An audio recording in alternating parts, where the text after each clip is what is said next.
السلام عليكم ورحمة الله وبركاته. طبعًا ما زلنا في الصراع الكويتي سعودي مصري على المناقشات اللي حصلت على القروض اللي خدتها مصر من السعودية والكويت أو من دول الخليج عامةً يعني.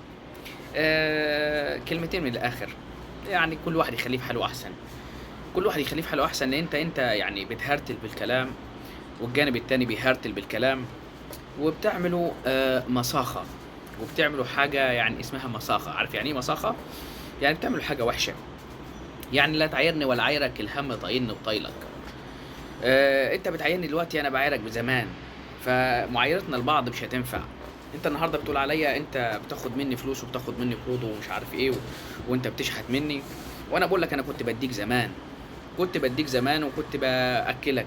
تمام، طبعًا ده كلّه من عند ربنا سبحانه وتعالى، إذا كنت أنت بتدّيني والّا أنا بادّيك كل ده من عند ربنا سبحانه وتعالى. فالنهارده ملخص الموضوع يعني إن إحنا بنهرتل على بعضينا وخلاص، يعني بنهرتل وخلاص على بعضينا، بنتكلم أقول لك أنت ادّيتني وبتشحت منّي وأنا ادّيتك زمان وبتتطاول على أسيادك، وأنت مش عارف كنت حُفاء عُراء، وأنت التاني جاي تشحت منّي النهارده وتقول لي ادّيني فلوس. خلّي كلمتين حق، يعني كلمتين حق هنقولهم في الموضوع ده كلّه. حاليًا مصر مثلًا في دول الخليج خلّينا نتكلم مثلًا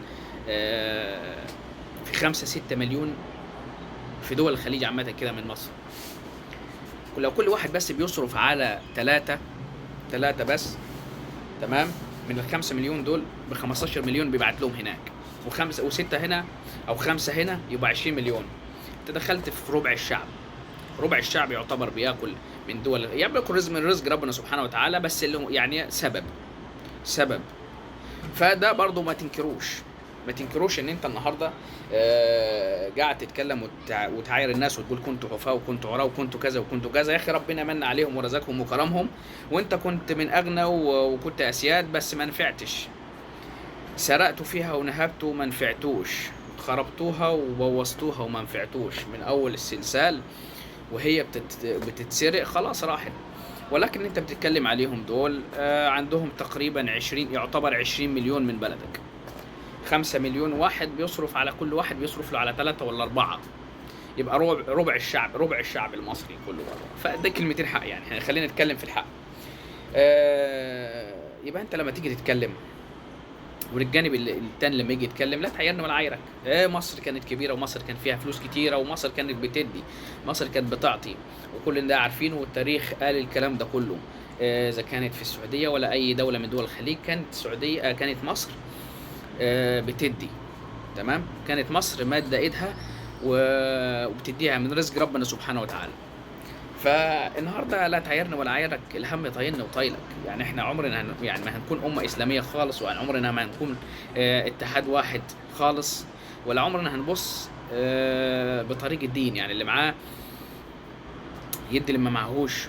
لكن إحنا بس ماشيين في المناقشات وكل واحد يطلع، واحد إعلامي يطلع ويتكلم يقول لك ده بُص مصر كانت جاية تشحت مننا النهارده، وبُص مصر مش عارف إيه.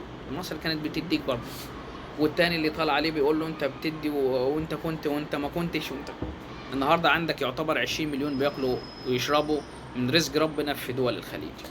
فبلاش معايرات يا جماعة، بلاش معايرات، كلام فاضي اللي أنتم بتتكلموا فيه ده يعني بتسبب بس بتسبب مشاكل كتيرة في القلب مع الناس دي، بتخلّي العقلانية بايظة والقلوب شايلة. فبلاش، أنت خلّيك في حالك وهو خلّيه في حاله. إحنا كده يعني أنت كلامك والّا أنا كلامي والّا أي حد كلامه مش هيفرق مع الناس اللي هي شغّالة في المواضيع تدّي أو تعطي أو تاخد وما تاخدش. فأنا لا أنا هافرق كلامي هيفرق معاهم ولا أنت كلامك هيفرق معاهم، فخلّيها ماشية زي ما هي ماشية وخلاص، ونرجع أصلًا لديننا. استقيموا يرحمكم الله.